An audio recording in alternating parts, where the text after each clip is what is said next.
Okay, before we actually get started with problem 3.5, we need to finish up writing sequences for transformations on the coordinate grid. Okay, so the number 9 on page 31 says, describe a sequence of transformations that would show a congruence between triangle ABC and A double prime, B double prime, C double prime. Okay, so this is just like what we did with the patty paper, where if I was to take a triangle, A, B, C, and wanted to prove it congruent to, say, let's say C prime, B prime, A prime, we first needed to translate so that a pair of points in its images were touching. So for example, translate B to B prime. Then we needed to rotate around a certain point a certain number of degrees until we had another pair of points touching. And if we needed, we would then reflect to have all the other points match up. Now this is different on the coordinate grid because instead of saying translate point B to B prime, we actually have to list the coordinate rule that would actually translate triangle ABC to whatever direction we wanted to translate it to. So, for example, let's get rid of all this over here. Okay.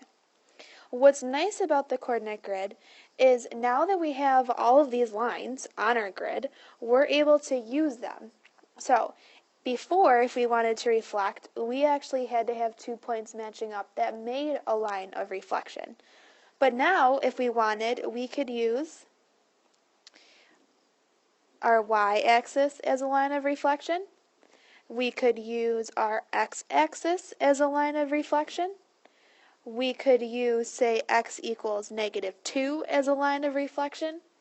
All of these are possibilities as long as we specify in our steps which one we want to use.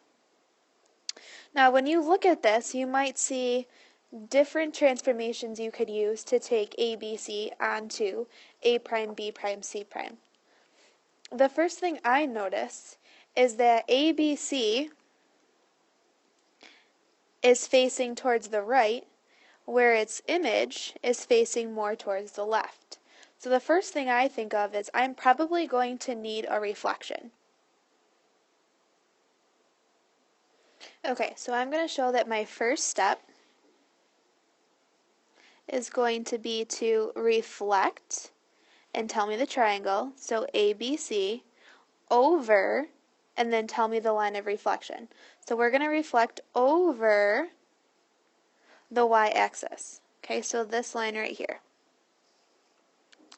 Okay, so B, I notice, is 2 away from the line of reflection.